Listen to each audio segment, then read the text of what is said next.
Well, very excited to share with you guys today. As Chris said, HRT is my passion, so I always love the opportunity to share this with others. So here's the title you've probably seen. Like Chris said, save your questions for the end, please. Not going to read over these objectives, but you can see we have a lot in store, a lot to get going. So let's just dive right on into it. So, like myself and you guys, all the practitioners in the room, I mean, obviously, the first thing that we think of is do no harm. We want to make sure that what we're doing for our patients is safe and help them with their life. So, I like to lead off with that. But why do we need compounded bioidentical hormones? Like, there's plenty of commercial products that are technically bioidentical. So, what would bring someone to want it to be specifically compounded? So, what is the why? I found this article and I found it to be pretty fascinating. There were kind of two schools of thought of the women that they surveyed. There were some that were just kind of pushing away from conventional therapy. There was this fear. They had a strong aversion, like they understood what where Premarin comes from, and also there's a little bit of a distrust. If you look back in history for women's health and hormone replacement, we were first told, oh, we just need estrogen, and then like, oh yeah, we might be causing some cervical cancer. So, oh yeah, we need a progestin or progesterone with that as well. And there's just been some things that have happened in history that create a little bit of distrust for pharmaceuticals. In this quote, they said that they were just too ready just to prescribe their conventional, like they felt like they were getting the same thing for everyone else, just a quick prescription and not really taking into account their symptoms or what their overall health and wellness goals are. Then there was another group that felt like they were pulled towards compounded bioidentical. They felt like it was more effective in managing their symptoms. Now, this second statement, this came from the article. I don't ever say this, and I encourage you not to as well. But these ladies did perceive it to be safer than conventional hormone therapy. A hormone is a hormone. So I would never say that it's safer. I do think it makes more sense when we replace hormones in physiological levels. We have everything balanced, like our body was making it before. I feel like that is probably a better route. But I never would say that bioidentical is safer than conventional. But we can tailor it. We can tailor it to the individual needs. And then that also came with enhanced clinical care and attention. I've found over the decades, I mean, that makes me sound old, of working with patients is they just really want someone to listen to them.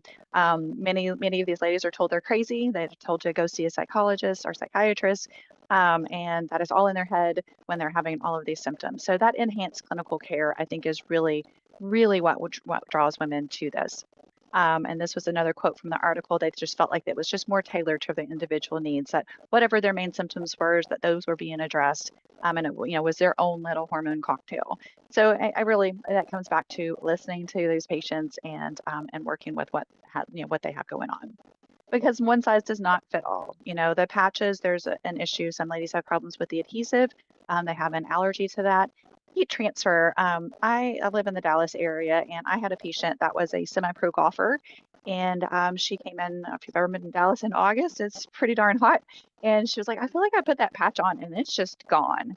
And I started thinking about it. I'm like, I bet you're right. If you think about heat transfer, the hotter the skin was, the quicker that the hormones were driven across the skin. So someone that's super active, they're outside, they work out a lot, maybe a patch isn't a good option for them. Your topical gels, a lot of them contain alcohol. With menopause, we are dealing with holding on to moisture. And that is like one of our biggest things that we're working with. And so I don't like to throw alcohol onto skin that's already struggling with moisture. A lot of the vaginal creams or inserts either have propylene glycol, which can be very, very irritating, or some of the inserts have lactose. Don't love the idea of putting lactose in the vaginal area, maybe causing things to grow that shouldn't. Your progesterone capsules, the commercial products, it is bioidentical, but they put it in peanut oil. Don't love someone consuming peanut oil every single day and the risk of potentially developing an allergy or a sensitivity to it. Some of the commercial products contain dyes, so that is kind of a turnoff for some patients. And then it's an immediate release, and we'll go over the kinetics of that a little bit later, but you just get this quick peak and then it kind of comes back down again. Testosterone, there's no approved product for women. A couple of products have gone through trials, but they've never really had anything fully approved. And if you look at some of the some of the big groups out there, they tell them to use a portion of some of the products for men. I just don't know that you can be very accurate with that, and I still think the dosing is probably way too high. And then estriol, there's no FDA-approved product. So if we want to balance our estradiol with estriol, kind of how the body was making it before, then that has to be compounded. So let's just go over a little terminology. I know people are different levels of where they are in this journey. So just to make sure we're all on the same page. So bioidentical means that it's the exact same thing as what our body produces versus synthetic, which is a different structure. So it's the whole lock and key. So it might fit into the lock, but it might, if we turn it, it's going to turn the wrong way, or it might have different things that happen to it. So it's not identical to what our body actually produces. So conjugated estrogen, it's actually natural, right? It's natural for a horse. And you can see here all the equine estrogens and estrone that are in there. And just looking at that structure compared to estradiol. And don't worry, there won't be a medicinal chemistry test, but just looking at these side chains, you can see that that's very, very different. Even though the main structure is the same, those side chains are going to have other things happening. This is one of my big pet peeves, is this gets confused a lot, the difference between progesterone and medroxyprogesterone acetate. Your progestin, which is your synthetic, is not the same thing as progesterone. And you can see those side chains are very, very different. One time I asked a doctor, she was like, oh, it's fine. Either one is fine. I was like, oh, okay, doctor. So would we give medroxyprogesterone to a pregnant patient? She's like, oh, no, we wouldn't do that. Because they work differently. They work differently in the receptors. So testosterone versus methyltestosterone. Testosterone is not very well absorbed orally. And so many years ago, the manufacturers decided to methylate it, and adding that little methyl group helped with the bioavailability of it oral. But you can see that it is very different. Testosterone versus testosterone cypionate, you have that ester side chain that's typically used for injection. And the body kind of slowly cleaves off that ester side chain, and that's what makes it long acting. Really doesn't have a purpose other than injectable. So sometimes I've seen requests for, oh, I want that topical testosterone cypionate. You're not going to get the long acting version that only really works with injectable. Sometimes it's hard to explain to patients, like, okay, what is the difference? Well, most patients know that testosterone is the male hormone and estradiol is the female hormone, and they can see those as being very, very different.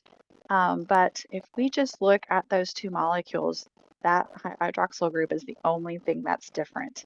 And that's how they're able to convert back and forth between one another. But sometimes that's very, very impactful for a patient to see, like, wow, so these small molecular changes really have drastic impacts on how it affects our body. One of my colleagues had this joke, and I was so proud of it. And I went to tell my kids, and the 7th grade science teacher had ruined this for me, but hopefully you haven't heard this. So 2 men walk into a restaurant, and one man orders H2O, and the other one says, well, I'll have H2O too. So it would be very, very different if we gave him hydrogen peroxide. He would not be very, very happy. So again, those small molecular changes may have drastic impacts. Just to hammer it home, synthetic is not bioidentical, and it works very, very different. Like I said, it might fit into that lock, but it might turn a different way, or it might trigger other reactions in the body. And then please, please, please never confuse progestin with progesterone. And I highly encourage you, when you're reading articles, you really have to dig down deep to really understand what they're really talking about, because those terms get used interchangeably. There was an article about, I don't know, a year and a half, 2 years ago that said, oh yeah, hormones cause dementia. And I knew what the answer was, but I had my student dig into it, and she had to dig down into the study, look at a chart on the very last page, and they were using all synthetic, so synthetic progestin and synthetic estrogens.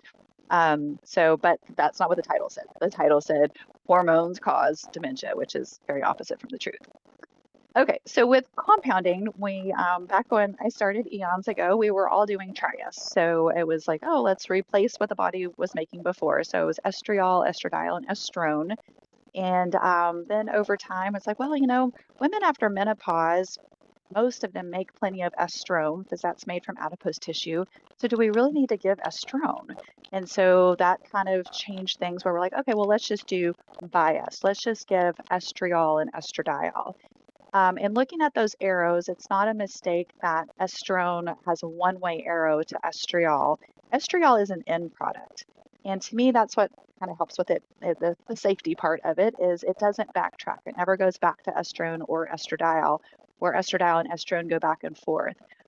So it's once it's, down to estriol, it's going to stay there. But when we first started with the trias, we were doing the 80-10-10, and estriol is always the first estrogen. If you care to write it differently, please make sure your compounder knows. I always ask if I'm not, not familiar with the prescribing habits, but we were doing 80% estriol, 10% estradiol, 10% estrone when we did the trias. So when we moved over to bias, then the consensus was, well, let's just do 80-20. So 80% estriol, 20% estradiol. And then over time, I had some doctors go, could you do a 60-30? Could you do or I'm sorry, 70-30, a 60-40? And yeah, well, I mean, compound in it, so I can make whatever percentage that you want. And a lot of doctors landed on 50-50. And that is really, for the majority of patients, that is where I land as well. We'll talk about that a little bit with the dosing. But it can be customized. If you have a young female that went through a hysterectomy early, she probably needs more estradiol. So I would probably lean in heavier on the estradiol than the estriol for that young patient. So that's the beauty. The beauty of compounding is we can compound it to whatever concentrations that you want. But just kind of keeping in mind, what is the normal production? How much do women typically make in the different, time frames of their cycle? Just so, again, I talked about having, replacing physiological levels. I don't want to do super physiological. I want to try to replace what the patients were making before. We never know. We can't stick a turkey timer in a patient and know what their norm was. And a lot of times those ranges are pretty large. And so just understanding where that patient fell into that range sometimes is tricky. And that's why it's called the art of medicine, right? We're trying to figure out what to do for these patients. So this was another chart, just the total daily production. And again, it just kind of keeps in our mind, like, how much are we actually making? Not that long ago, I had a pharmacy say that the doctor had prescribed a 50 milligram DHEA for a female.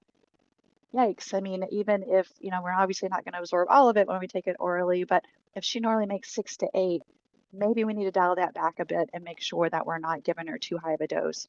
DHEA can get turned into estradiol or testosterone, and usually if it's too much, women are going to have testosterone-like side effects from DHEA, and if we start getting oily skin or breakouts or unwanted hair, we're going to throw it out. Like, we're not going to do it again. So I always prefer to start low and go slow.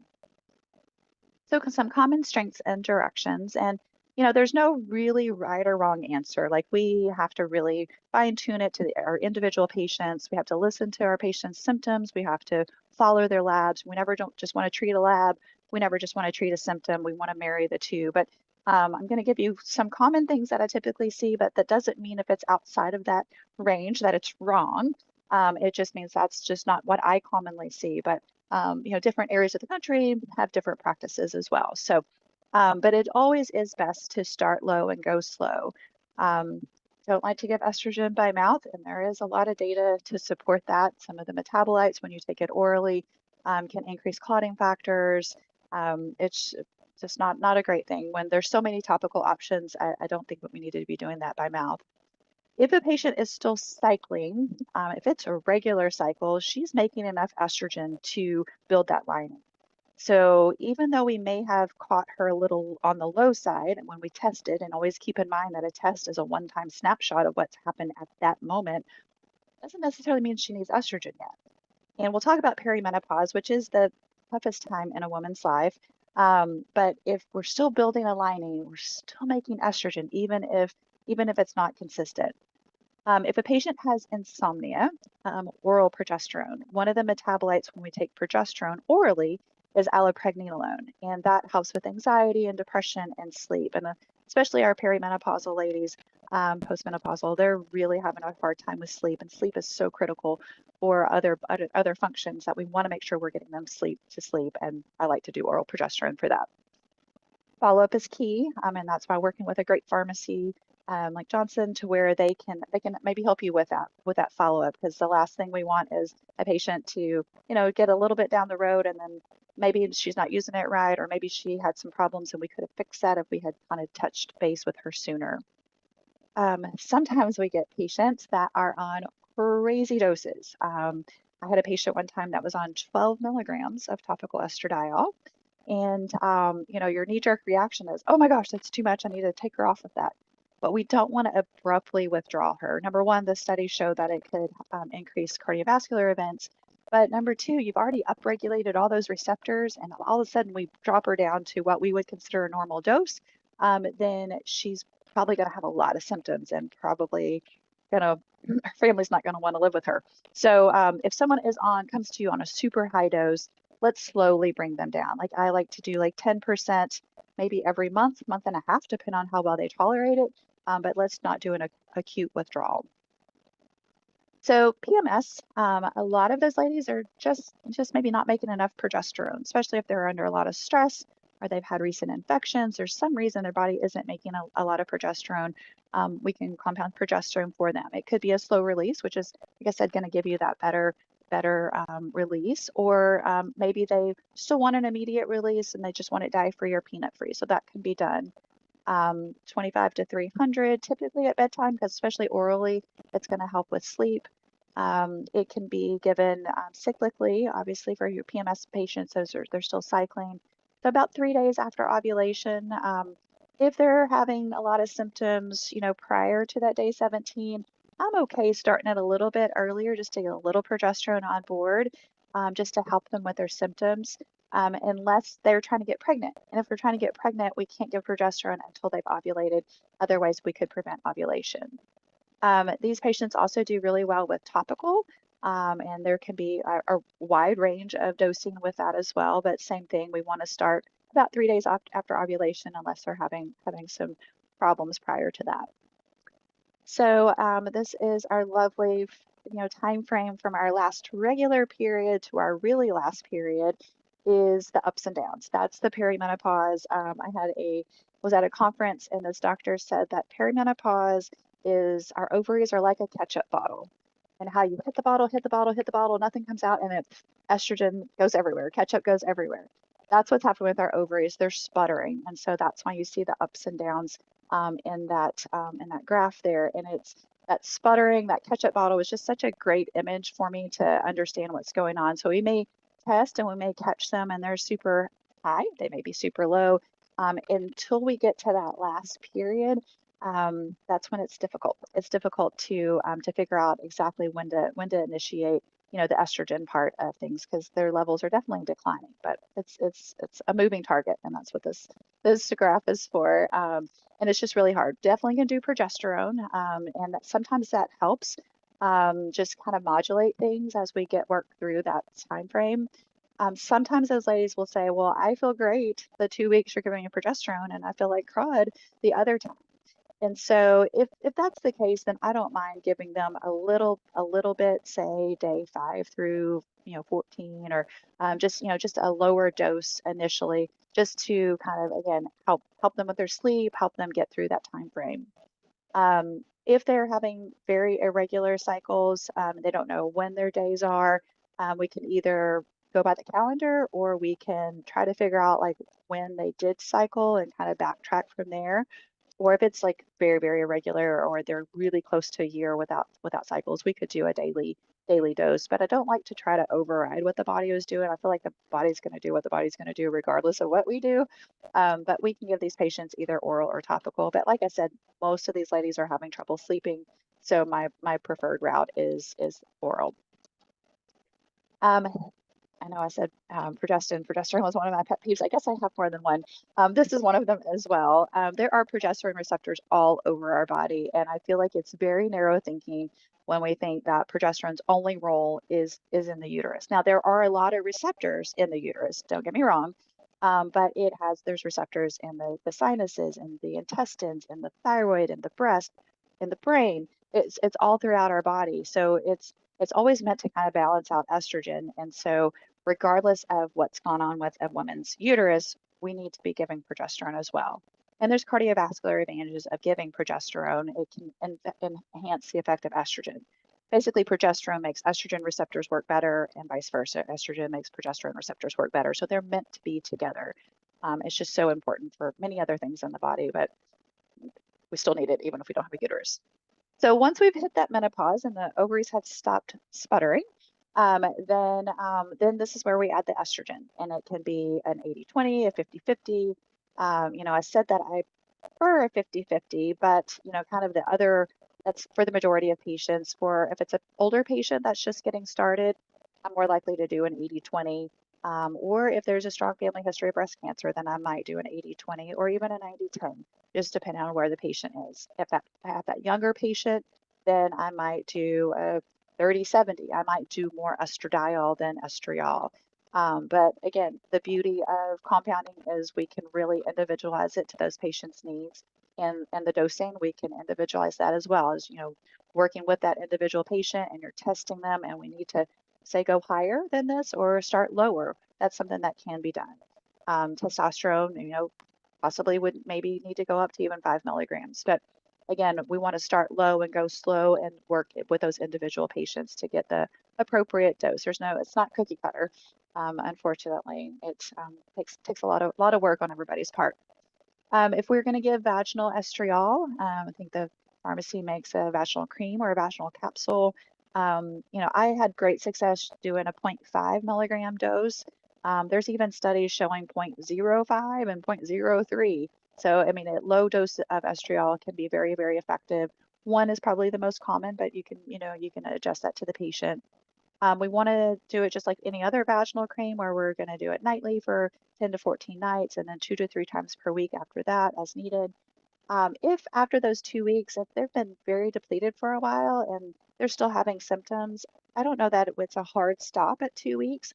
I want to replenish that tissue. I want to get that pH right. I want that tissue to be healthy. So if we need to do the estriol a little longer vaginally, I'm okay with that. Just so that we can, eventually once the tissue is built up, then we don't need as much to maintain it, but we might need to go longer than the 2 weeks. The pharmacy also does some vaginal estradiol. 10 mic, 25, 100 mics, whatever is needed by your patient. Or if you want the cream, we can't duplicate a commercial product, but the commercial estrase has propylene glycol in there. And I mentioned that earlier as being sometimes very irritating, especially to the vaginal tissue. And so if you want to do a vaginal estradiol at the same strength as the estrase, the pharmacy could do it propylene glycol free, and then that would be a reason to compound it without being considered duplicating. One of my colleagues loves charts, and so she put this together, and I think it's helpful. I mean, practitioners, you guys are so busy, and there's a lot coming at you, and it's like, oh, where was I supposed to start with that, or what was the typical dose on that? It's helpful to have it in one place, so this could be printed off for you. Some of the also things that we get is someone has been on synthetic, and either their friends are on bioidentical, or they're just coming to see you for the first time, and what do we do? How do we convert someone from a synthetic to a bioidentical? It really does depend on how long they've been on the synthetic. So the synthetics really sit on the receptor for a really long time. So if they've been on it for a month, not a big deal. I would stop the synthetic and start the bioidentical.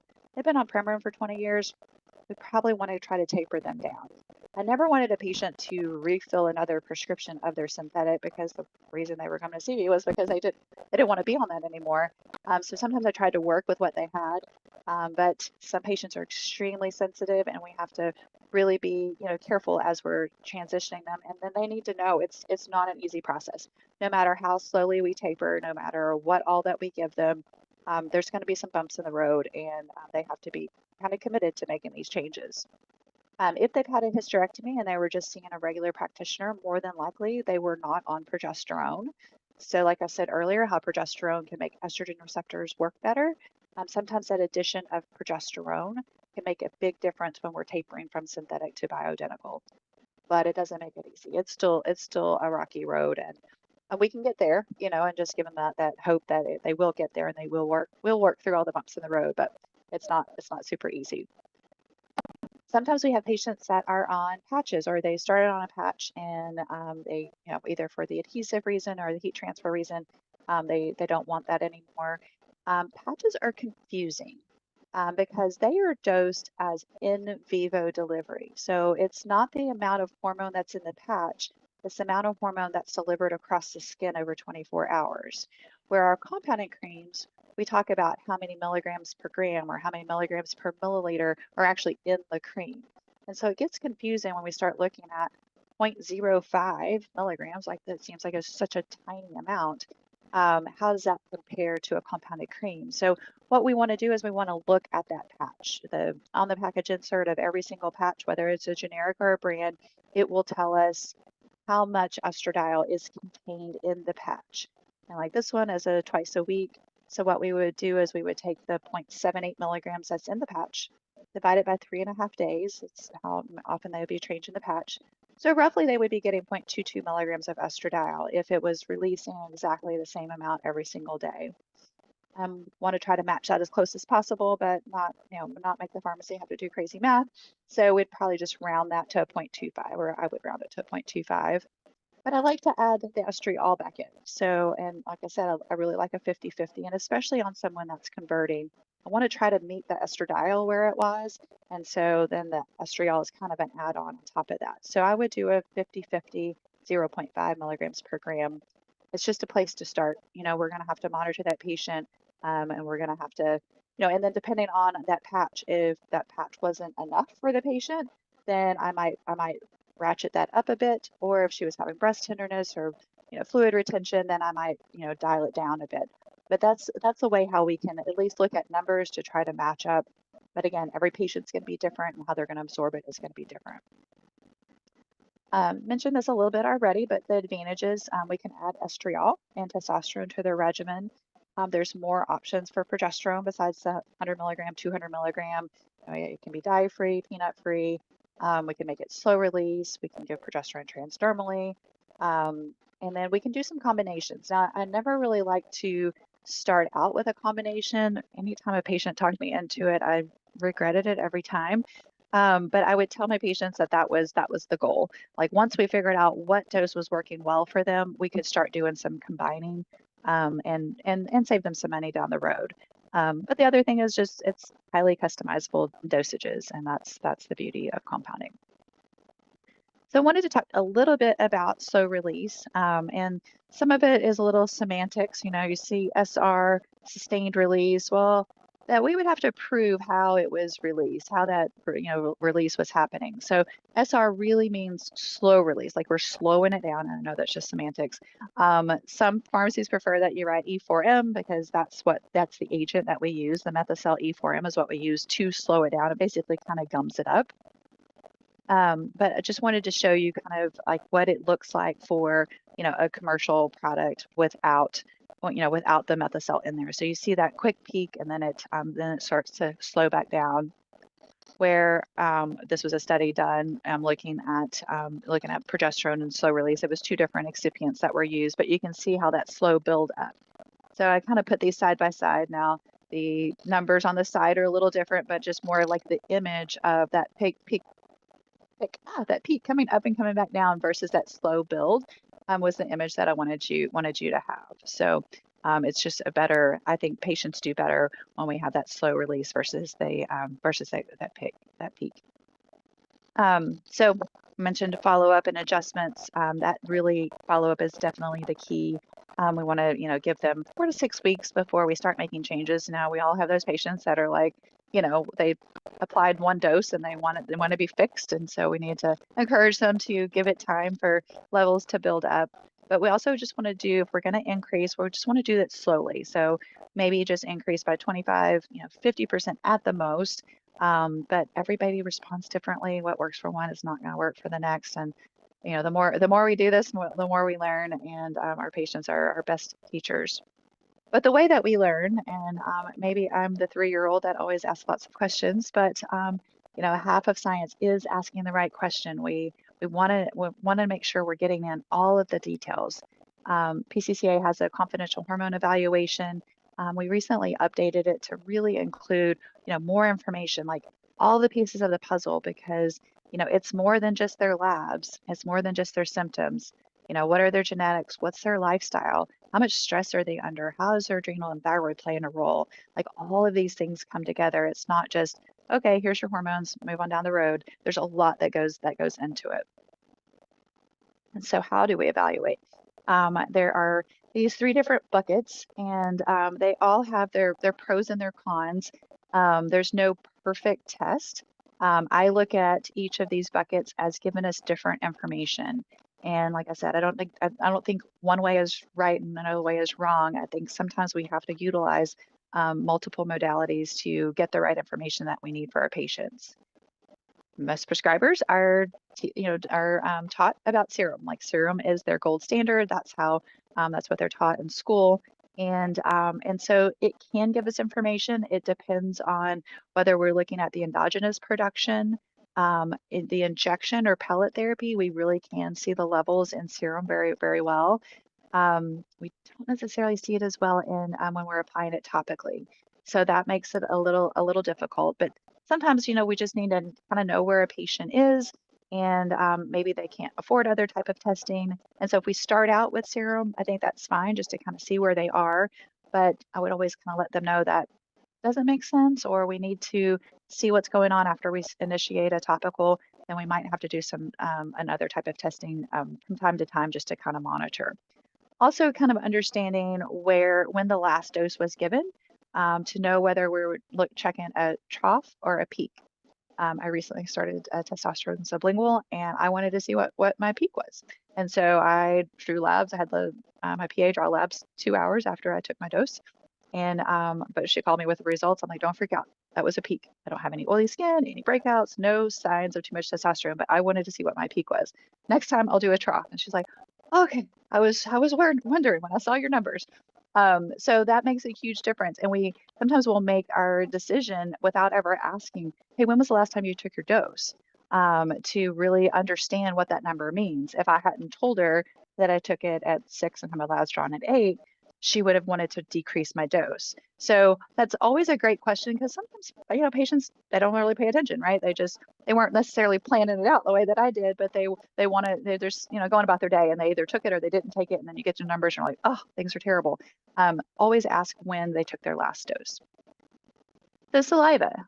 This was an article just looking at how it's quite possible that salivary testing can be a great stress-free, non-invasive way to measure hormones, especially cortisol. Cortisol, we want to look at multiple times throughout the day, and not very conducive to go to the lab multiple times in one day.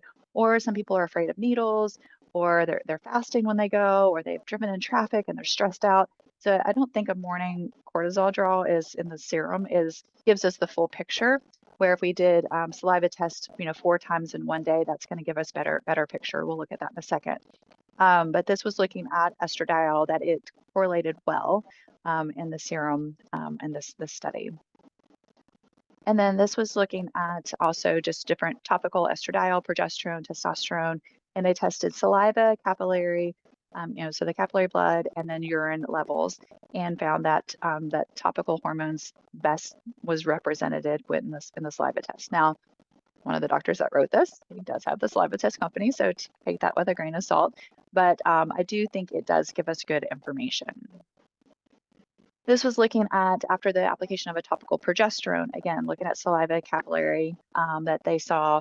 They felt like if we just looked at serum, we were going to have underestimated what was happening at the tissue level and possibly overdose. And especially, I think progesterone is one of those that really gets across the skin really, really well.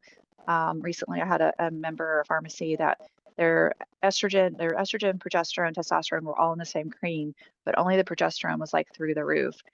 So I do think there's something with the absorption of progesterone across the skin that does it more efficiently than the other hormones. But anyway, that's what we want to kind of look at that. So what does a saliva test look like? And if you use the same company, a lot of times they will give you multiple results, so you can kind of compare how they did last time to this time. Every lab has a normal, and it's really the norm of their patient population. So it's hard to compare even from one serum, testing company to the next, because the norms are going to be a little different because their patient populations are a little different. Also, something to kind of keep in mind that I think gets confused is when we're looking at whether someone is postmenopausal or perimenopausal. If they give you the numbers for a postmenopausal woman, that's a woman with no hormones. So that is never a goal. We never want to shoot for what's in the postmenopausal range. We want to shoot for the premenopausal range where the time when we have hormones. But for this lab, estradiol, they say 1.3 to 3.3 is optimal or ideal. And then the ratio, I think, is important too of progesterone to estradiol. So you can just kind of see this 4-point cortisol, looking at morning, noon, evening, and bedtime. It should give you a nice round curve. So just like serum, saliva is it's just a one-time snapshot. It's just a picture of what happened at that moment. And so we need to kind of understand everything else that's going on, and especially in that perimenopausal range or phase, it's very, very difficult to really catch the optimal numbers. Urine testing, they can either do 24-hour, they can do a dried urine, which is a 4-spot method, but basically we're looking at metabolites. I personally think a 24-hour urine is difficult for patients to do and now I guess if you're working from home, it's probably not as difficult, but those that have to go into the office, I think it's difficult. One of our doctors that speaks for us, she swears she never has a problem getting a patient to do a 24-hour urine, but she's also very persuasive. So the dried spot, I think, is easier for patients to do. It is very complicated. The results, I think, are very complicated, but I think it's very helpful to understand how we're metabolizing our hormones. Now, if a woman is postmenopausal and not on any sort of hormones, I don't know, I would start out with a dried urine test, because if she doesn't really have any hormones on board, we're not going to really see how we're metabolizing things. But I do think it's helpful especially if we have a family history or there's concern about breast cancer, let's see what those metabolites look like. I don't know that I'm in the camp of adjusting doses based on a dried urine test. I know there are some that do. Again, there's really no right or wrong. We have to, figure out what's right for the patient, but you can see it's a very complicated test. But it's minimally invasive. It's easy for them to collect the sample. Like I said, it shows us what the metabolites are. If the patient has a hard time with saliva production or they have a dry mouth condition, then this might be a good option. If they're using sublingual or buccal hormones, we can't really do saliva testing. So the dried urine or even the capillary testing would be an option. Easy to transport. Not all insurance pays for it. And then if they're using vaginal hormones, there could be potential contamination. So that's kind of a disadvantage. Okay, so if hormones are so great, then why aren't more women using them? Well, the WHI is why. This was a study that came out in 2002, and I feel like it's still the gift that keeps giving. It was interesting. I was doing a doctor's lunch the day that it came out, and he was like, "I'm taking all of my patients off of hormones," and I was like, "Okay, well, they're gonna come live with you because their family might not want them." But we all know that this was a very flawed study. There were benefits. There was decreased risk of hip fracture and of colorectal cancer. And most of the adverse events, I really feel like was the bad boy of progestin. The medroxyprogesterone acetate really caused most of the problems. The increase in stroke, pulmonary embolism. They were taking estrogen orally.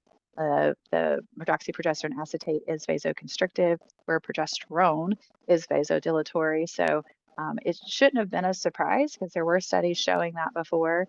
But there actually was a decreased risk of breast cancer and hip fracture. No effect on cardiovascular or coronary heart disease. But here is just looking at the two different arms. They stopped the arm with the medroxyprogesterone acetate in there. Obviously, that was the bad boy that was causing the strokes. But you can see here that even just the conjugated estrogen, equine estrogen alone, there was decreased risk of breast cancer. What are most women afraid of when you talk to them about hormone replacement? Like, oh, I don't want to get breast cancer. Well, medroxyprogesterone acetate group is the one that was getting more breast cancer. So it's not estrogen. If estrogen were the cause of breast cancer, then why do we get breast cancer when we don't have hormones? Why do we get it postmenopausally? If that were the case, all of our 19, 20, and 21-year-olds would be getting breast cancer. So estrogen is not the downfall of, not the cause of breast cancer. This was interesting. No one reported this when they were reporting about the WHI, but that says, well, it remains possible that transdermal estradiol and progesterone, which more closely mimic the normal physiology and metabolism of endogenous sex hormones, may have given a different risk-benefit profile. Why wasn't that on the front cover of Time? But anyway, that was interesting that they did recognize in that the progestin could be part of the issue. But they just basically studied one dose, one route. It was all synthetic. The age of the population that they studied was much older, many years past menopause. So there were lots of flaws, as we know. But what was scary is it scared everyone. Like it even scared some of my patients that were on bioidentical. And so there's this rapid decrease in the use of HRT. And you superimpose that decline of hormone use over the hip fracture rate, and you see how much hip fracture rate went up when women stopped using hormones. And we think, oh, hip fracture, that's bad. But we all know that that's a death sentence if you're in your 70s or 80s, if you break your hip. So I think a lot of women died because of this, and it's just sad. This was also looking at, just women that there was an excess in deaths among women that were hysterectomized that didn't replace their hormone therapy. So there was just this increase in mortality. So real important to replace our estrogen, replace all of our hormones to get everything properly balanced. But there was an 18-year follow-up, and that did not make the news. That did not get splashed across many of our magazines. But they were saying that even the group with medroxyprogesterone or the conjugate estrogen only, there was not associated risk with an all-cause cardiovascular or cancer mortality during their 18-year follow-up. So it was not a great study, but that caused med schools to stop teaching it. Like it was, like I said, the gift that keeps giving. You can see here, just looking at which one favored hormone therapy or favored placebo. The conjugate estrogen alone was more beneficial than when you added the medroxyprogesterone acetate. And then this was with breast cancer risk that, it was way more favorable for conjugate estrogen alone versus adding the medroxyprogesterone acetate. So that really, to me, is the take home is medroxyprogesterone acetate is not the same thing as progesterone, and the cardioprotective effects that estrogen has for women, medroxyprogesterone acetate kind of negates that. And that really comes to that vasoconstriction that happens with the medroxyprogesterone acetate, where natural progesterone causes vasodilation. This was just looking at how a progesterone gel enhanced the effects of exercise-induced myocardial ischemia. So again, causing some vasodilation to where these women had a better event. And looking at progestins on breast cells, and this kind of goes along with a WHI. So MPA resulted in more proliferative effects, where progesterone had no significant effects of proliferation. So, this is why I get so upset that these two get kind of interchanged as if they're the same, and they're so different. Testosterone, and we haven't really seen any increase of breast cancer risk in testosterone. And, we see our PCOS patients that have elevated testosterone. We've also seen a lot of female to male transgender where they're taking high doses of testosterone. We're not seeing an increased risk of breast cancer. So we definitely want to replace testosterone when it's lost. Not every woman in postmenopausally loses testosterone. About a third of women still make plenty of testosterone. So that one is a hard no for me as far as just giving it without testing it, especially if they come in and like, oh, well, I don't have libido, and the automatic thought is, oh, well, let's give you testosterone. Let's test. Let's make sure. Maybe it's estrogen. Estrogen has a big role in our libido as well. So let's not just automatically give testosterone if they don't need it. And this was just looking at, there's some of the articles, like I said, there's plenty showing that how oral estrogen can increase the risk of venous thrombosis. So it has that prothrombotic effect when it goes through the hepatic induction. So why do that when we can do it transdermally and have great results?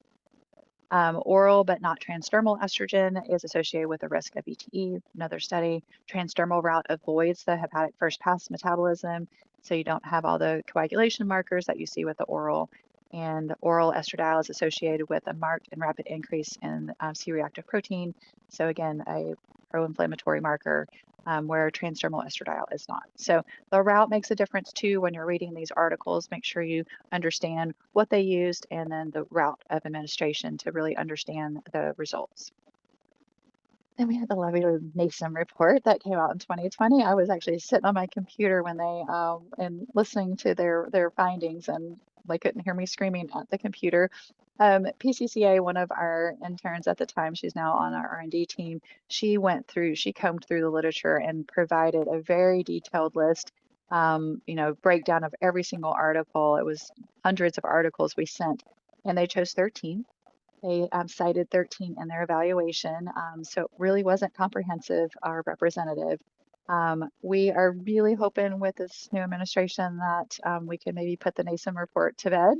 But if the FDA ever took up the recommendations of the NASEM report, then it could prevent you from prescribing bioidentical hormones.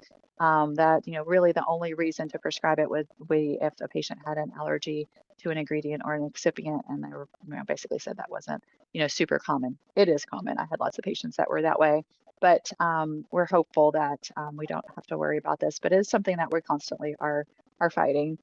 The Berkeley group wrote a kind of an analysis. I would highly encourage you to pull this and read it. They kind of went through all the inaccuracies and all the things that were wrong with the NASEM report, just so that you can kind of be aware of maybe some of the pitfalls that were with that report. But we don't want this to go into effect where we would prevent you from prescribing what you want for your patients. Research is awesome. Just looking at some of the key research, the pharmacy can pull this document for you. One time we were giving a talk in Vegas and we didn't have time to go into all the research. And so I was like, why don't we put all the research in one document so that, if someone wants to look a little deeper, they can pull some of this information. So this document is available through the pharmacy. So just to talk about a few female conditions, obviously we're very aware that a lot of women going through even perimenopause will have some vaginal atrophy or dryness. 15% of women start experiencing this before menopause, and 40 to 57% of postmenopausal women have symptoms. And so this is definitely something we would want to look at treating, whether we're using estriol, estradiol, doing a combination. There's different bases that can be used. Mucilox is one of our mucoadhesive bases. And then Olage is also mucoadhesive, but it's anhydrous, so it gives a longer dating. Your vaginal capsules that the pharmacy makes, those have longer dating because there's no water in them. Sometimes we can do a combination with adding DHEA and or testosterone. This can be kind of whatever you think is going to work best for your patient. The pharmacy can make different combinations for you. These are just some ideas. But sometimes we have patients that either they can't do hormones or they're afraid to do hormones. I never wanted a patient to do hormones if they were afraid of it, because there's this connection between our mind and our body. So there are some different options that are non-hormonal. But there are some regulations. So sometimes we have to kind of work around these regulations a little bit. So vitamin A, vitamin E, and hyaluronic acid are fabulous for helping with the vaginal atrophy and moisture. But those are dietary supplements. It's an excipient. There's nothing really that's a true active, but that can be a great base. And I had found this last one with the zinc sulfate. I had found this found this product that was in Europe that was using a very low strength of zinc sulfate in one of their products for vaginal atrophy and dryness. That is considered an active ingredient. Don't ask me. It is. So the zinc sulfate could be added to the vitamin A, vitamin E. The pharmacy kind of work with you to figure out what's best for your patients. But zinc is great for the skin and tissue. But it was super low dose strength. Oxytocin is great for vaginal atrophy and dryness. The most typical dose that we see that's very effective is the 120 units per gram. We'll talk about oxytocin. We can talk about oxytocin for other things too, but for vaginal atrophy and dryness, it stimulates that estrogen receptor without being estrogen. So this is a great option if someone doesn't. It technically is a hormone, but it's not like an estrogen hormone. So just to look at that product, that European product with the zinc, this was showing how that improved the epithelium and there was more thickness, more collagen 1 and 3. And they saw just improvement. They were using vaginal suppositories, but in this you can see it was 20 micromolars of zinc. And I reached out to our chemist, and she's like, I think that's how we should label it. I'm like, no, no, our pharmacists are going to be going, "Huh, what's that? What's that in a real strength?" So that's why it's that strange 3.23 milligrams per gram, because that was that conversion from the 20 micromolars. So vulvodynia, this affects so many patients, and it's just, can be debilitating for some patients with this constant pain that they're having. So, they can have burning, stinging, itching, rawness. Obviously, sex can be a problem, and it just if if you're having problems down there, that's probably all that you're thinking about. I feel so bad for these patients that are experiencing this. So there's a lot of great options, whether we're looking at kind of going after that nerve pain with amitriptyline gabapentin. We can put in some lidocaine to help with the numbing. Sometimes we want to go as big as ketamine. Ketamine can be very, very helpful. So can diazepam. Diazepam can kind of relax the tissue. But you can see here, there's lots of combinations. If you want to do a baclofen, antispasmodic, you can throw in some hormones. There's lots of options that we can do for our vulvodynia. The sexual function, this is, I think a lot of times it's getting the hormones right has to be part of the picture. But some patients have a variety of disorders around sexual function. So most of the time we're trying to improve blood flow to the tissue. So we're improving blood flow to the clitoris. That can help with sensations. A little testosterone sometimes can be very, very helpful. Arginine is also a great kind of vasodilator. Sometimes people will want to do a sildenafil and arginine. Let's see, one of my favorites was when I was in practice, I worked with one of my physicians and we came up with the papaverine and arginine, and that worked so well for our patients. I did a small little trial, and the feedback was that those two combinations, the papaverine and arginine, were by far the best combo.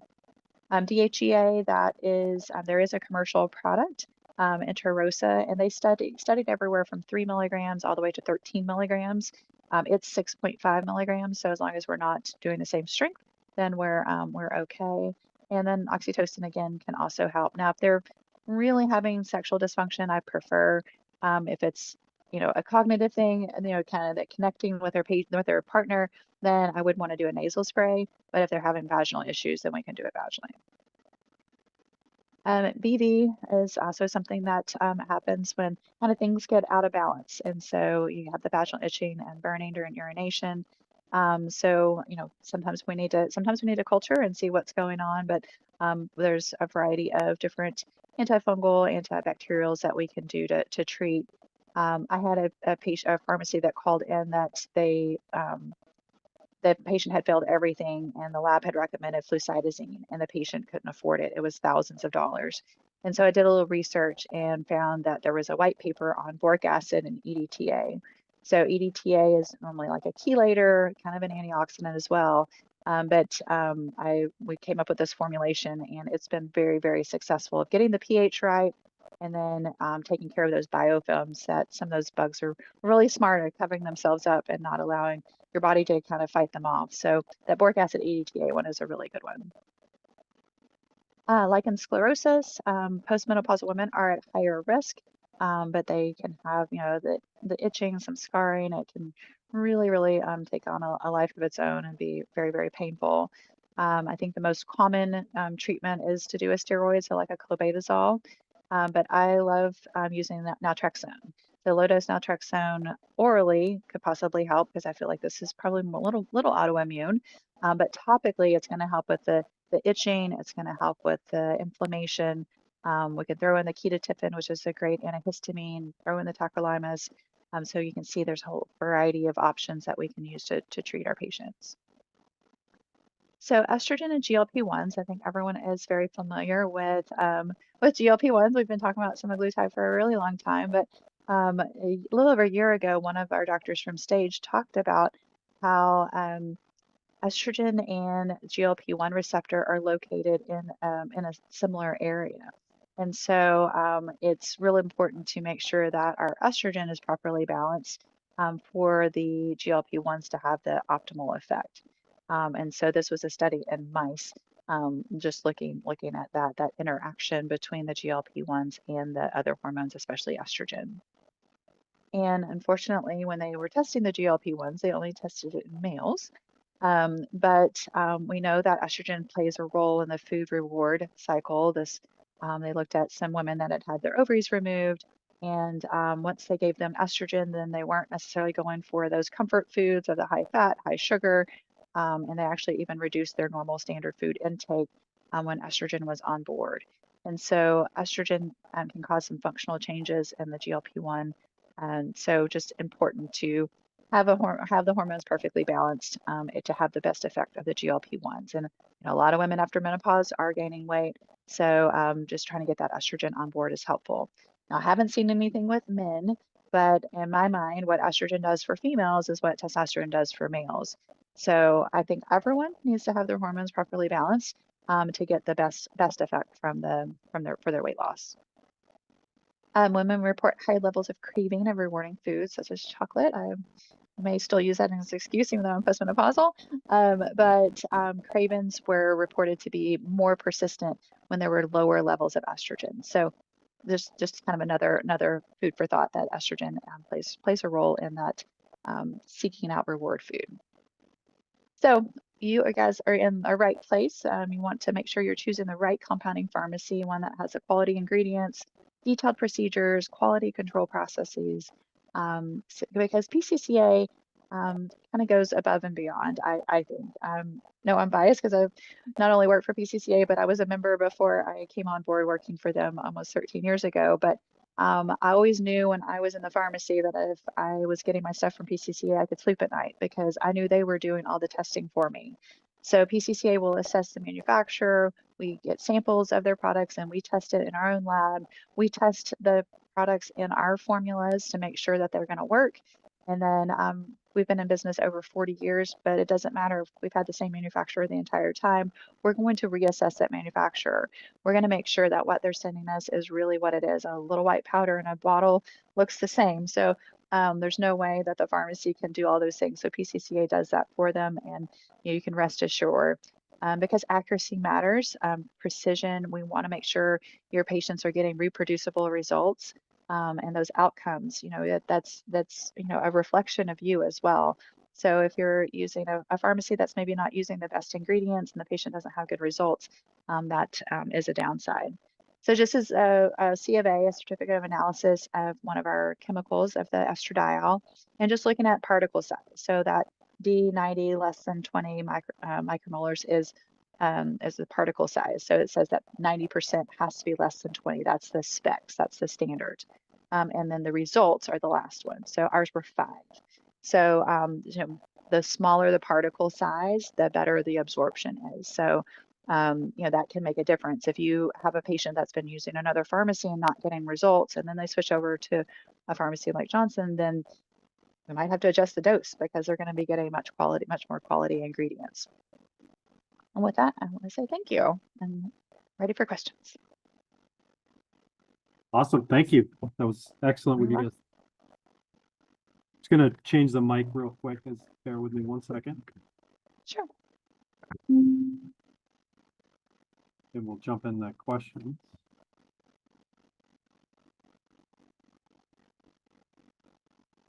All right.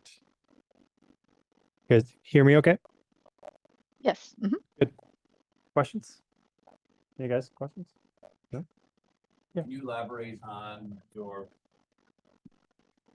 elaborate on your viewpoints of oral progesterone versus topical progesterone for endometrial lining protection in menopausal women with a uterus? Yes. There are studies showing that the topical does prevent the buildup of the lining. I think where the confusion comes in is the testing that we're looking at. So there are some that feel like the serum needs to be 3.5 in order for there to be uterine protection. Sometimes it's really hard to get that with topical, but if that wasn't one of our studies in my presentation, I don't think it was, but I do have a study on that I can forward over to Chris that shows how. Yeah. But most of those women are having trouble sleeping. So, you know, I'm more likely to lean towards the oral anyway because of the sleep part. Quick question on application sites for each type of hormone. Do you have preferences? And if so, what directs you for that? Yeah, and that's kind of an evolving thought process. Just probably in the last couple of years, looking at I mean, I used to say rotate sites, you know, inner forearm, inner thigh, and rotate sites. I never wanted to put estrogen on the breast at all, just, you know, belly button and below. But looking at like the patch data, um, they get better results, or they've reported better results on the buttocks than on the abdomen with the patches. The other thing that to consider with application is the size. So if you're going to rub it all over your inner forearm, you're not going to get the same concentration gradient as if you put it in a small area. And there's a couple of articles on that that talks about, you know, 200 centimeters squared is a better spot. So like, you know, a 3x3 or a 4x4 area to rub it in so that that area is super concentrated. So then it drives it across, kind of physics. But I've leaned more towards, you know, the buttocks and possibly the abdomen, but I think the buttocks are better just looking at the patch data. How about the testosterone? I'm sorry. The testosterone. Sorry. Testosterone as well. Yeah, testosterone. Yeah. Testosterone can be tricky for absorbing. So we have to be careful about where we apply it. Like there can be hair growth. I've seen patients have hair growth wherever they apply it. Like I had one poor patient, she just kept applying it on her forearm, and then like she had all this hair on her forearm. So, so sometimes like going like right above the pubic line can be helpful. Vaginal, intravaginal, or interlabial is also good. We have to be a little more careful with testosterone because they might see some hair growth where they apply it.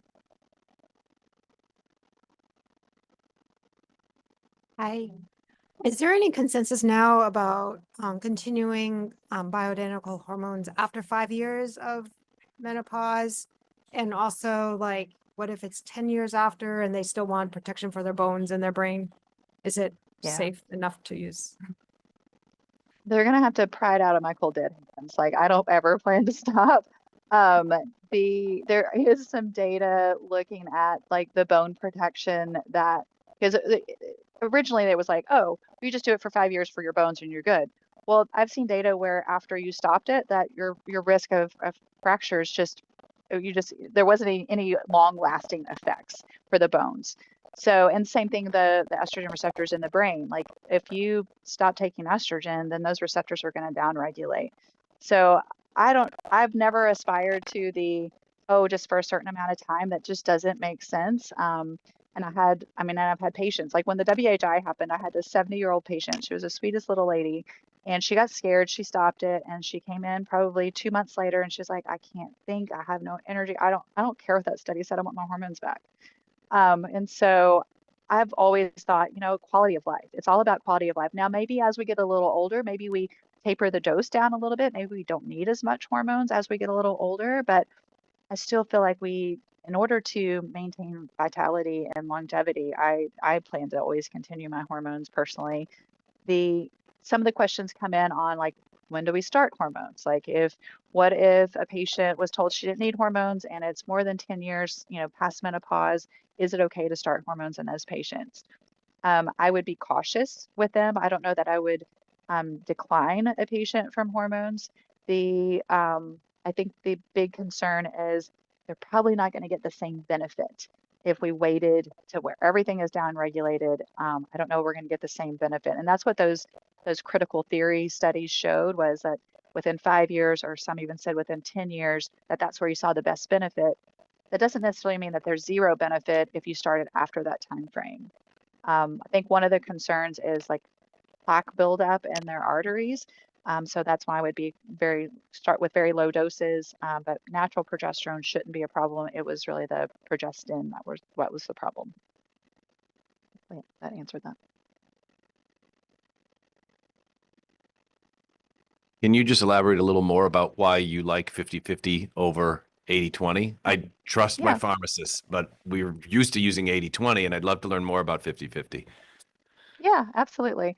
It's interesting because one of my colleagues, no one has the exact same opinion, right? Like even on our team, our clinical team, and I always present in Vegas with one of my colleagues, Renelle, and um, she's always been the 80-20 gal, and I was a 50-50 gal. Well, this year she was like, I'm leaning more to 50-50. I'm like, come over to the dark side, Renelle.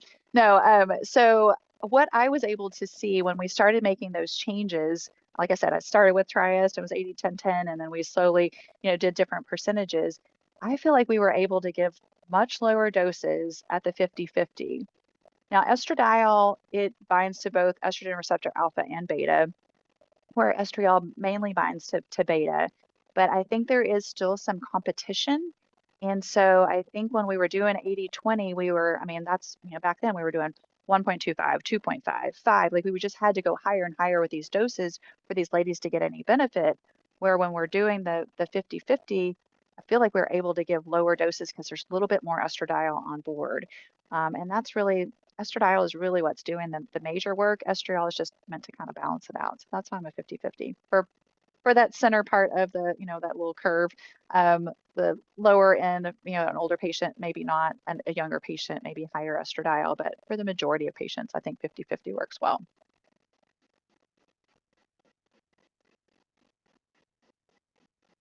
Any other questions before we go to the, yeah. 1 second. Thanks. Well done, Sarah. Any Oh, thank you. thoughts or consideration into how long you should wait from taking your dose topically to getting a blood draw? Yeah, I really think it needs to be 4 to 5 hours. And I know that's tricky with if we're, going in fasting or when we apply, when we applied our last dose. But, if it's not 4 to 5 hours, then at least know what that time frame is to then make, clinical decisions based on that.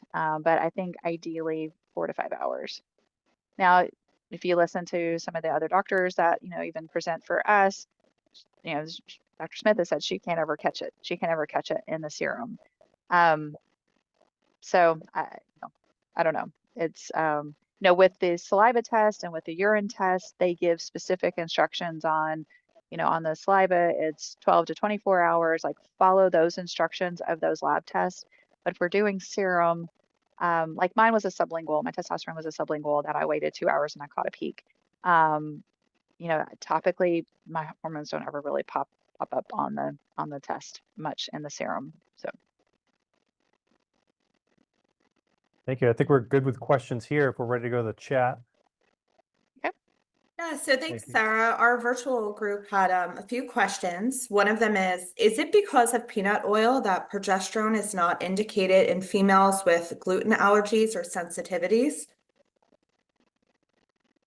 that's an interesting question. I don't know that answer, to be quite honest. I don't know. I mean, I don't love the idea of someone taking peanut oil every single day, but there might be other ingredients in there that would, because there shouldn't be a cross sensitivity between peanut and gluten, but maybe there's other ingredients in the product that precludes a gluten, or someone with a gluten allergy. Okay, thanks so much. Our next question is, can you please address the argument from TMS, formerly NAMS, that topical compounded progesterone is a larger molecule that is not absorbable through the skin? This argument is everywhere in mainstream OBGYN midwifery. Yeah, so it's also very lipophilic, and we have studies whenever we develop a hormone base, whether it's our Versabase cream or we have anhydrous Versabase, we always test doing the Franz diffusion, and progesterone goes readily across the skin, and it's very lipophilic. You know, some of those groups, especially, I didn't realize NAMS had changed their name, so thank you for that.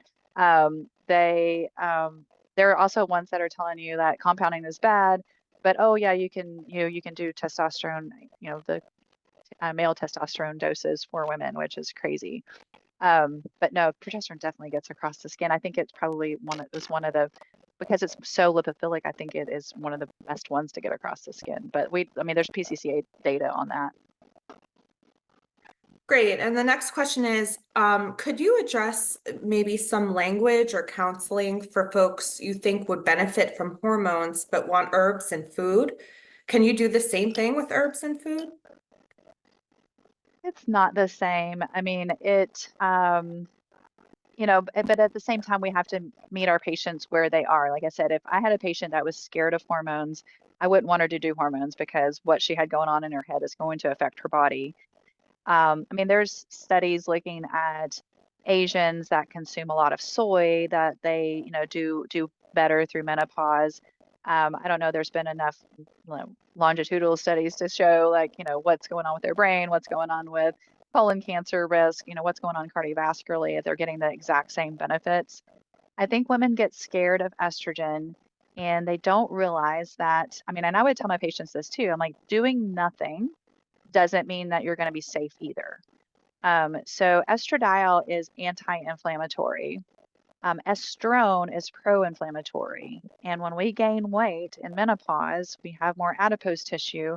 That's going to produce more estrone. So there's going to be more inflammation in our body. So, just trying to explain to them what is happening with their body and that we want to put back in what our body was making. I don't know that we can exactly get there with food or herbals. And I know those patients are out there, and I've battled that battle. And even like one of my sister's friends, she's like, all she needs is herbals, and I see her age. Every time I see her aging. So. Great. And a companion piece to that question is a follow-up of, could you touch upon MHT versus HRT language? NHT, I guess natural hormone therapy versus what was the second part? M as in Mary? So I guess sometimes in literature they'll say menopausal hormone therapy. I think they'll use that term. There's different terms that get thrown around. I really think bioidentical explains it the best because just saying natural, hormone therapy. I mean, like I said, Premarin is natural as an animal source, but it's natural for a horse, not necessarily for us. So I think in some of the studies I've seen that MHRT was menopausal hormone therapy, which, yeah. Thank you. We also have a question about vaginal THC for arousal and lubrication. There's not many options for libido. What preparation or carrier? Never looked into vaginal THC. I